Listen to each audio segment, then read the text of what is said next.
Doctor Who magazine issue 584 release, and it has 60th and Series 14 news galore. We meet our new executive producer, Joel Collins. He says he looks forward to mind and time-bending adventures and working with Daleks, of course. Vicky DeLoe is a new producer who says she can't wait for people to see Ncuti's entrance and the TARDIS, the new TARDIS interior.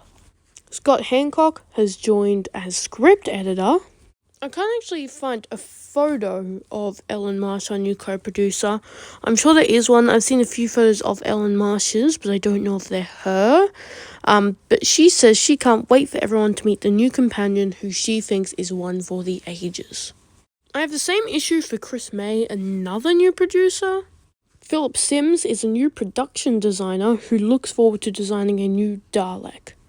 Jane Tranter is another executive producer. We also find out Series 14 starts filming in December. Also, Dylan Holmes William is directing Block 1. Also, Tom Kingsley, the director of the second special, can't wait for people to see the bit with the hands, whatever that's meant to mean. RTD confirms that in addition to the 3 specials of the 60th being written, 6 Series 14 episodes are already written. He says the first line of episode 7 script sets the interior in a 1947 American coffee shop, and he's 3 paragraphs deep. He also confirms the script has the words Westerly, Pelican, and Dreams in it. He also confirms the Runaway Bride tweet-along during lockdown was what got him, David Tennant, and Catherine Tate excited enough to return that they reached out to the BBC for the 60th anniversary, as he kind of had a vague idea Chris Chibnall was not going to be doing it. Before we go into Scott Hancock's production diary, we know that there was a draft of episode 1 of Series 14 completed on the 17th of October. That draft is the 3rd draft, and who knows, maybe it's the last one.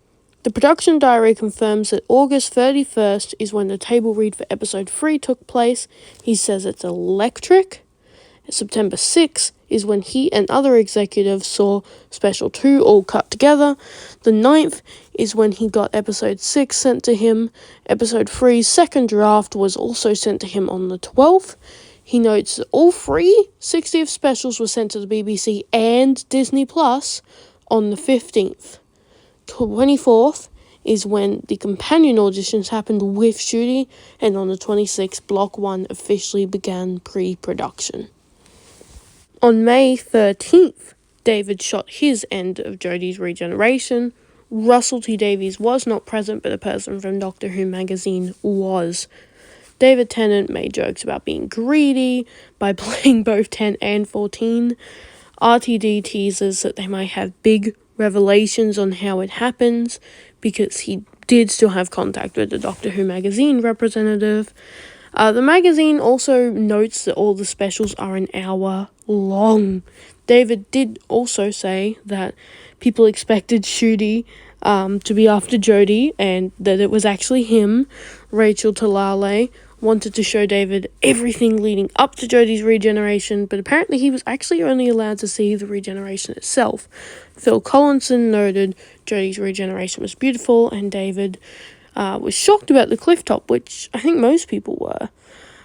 There's also a note that it's not 60th related, but Jamie Magnus Stone, the director of Power of the Doctor, also didn't realise that Chris wanted it to be on top of Durdledore. But he did eventually, so they decided to just do a green screen. That was a nice little note that I noticed in there. And the line about I recognise his teeth was David's line. And apparently Rachel Talale did in fact shoot the regeneration on David's end. He also, David, took a photo with the TARDIS and sent it to Jodie. But it would seem they only did 2 takes, and the full costume shot was so people could cosplay, Rachel Talale said, or Talale. I actually don't know how to say her name, I'm so sorry. And apparently Russell didn't want David and Jodie's clothes because he didn't want it to look like he was making fun of men in women's clothes. and he didn't want the tabloids to be horrible about it. He also mentions that 14 faces villains far away and closer to home as well. And 14's first adventure is a 6-page comic inside Doctor Who magazine. He answers a distress call from the 1966 World Cup. We get to see 14 with the psychic paper for the first time as he uses it to get in. He also uses Jodie Sonic to expose a race of aliens disguised as humans. There's a cliffhanger of an alien spaceship arriving containing a bunch of Daleks. Apparently the continuity of this will tie in with the 60th, maybe a bit loose, but it won't be, retconned. It might not be directly referenced, but it's not retconned. There will be 13 strips until November 2023. Scott Hancock and RTD are really happy about it, but so that the 60th and Power of the Doctor aren't too disconnected, they will only cover an hour of 14's life, his first hour as the 14th Doctor. Also, apparently, Scott Hancock edited the scripts, just like he did for TV, to make 14 more like the TV version that they're going for. Thank you so much for watching. That is all. That is a lot of news from Doctor Who magazine. Thank you for watching.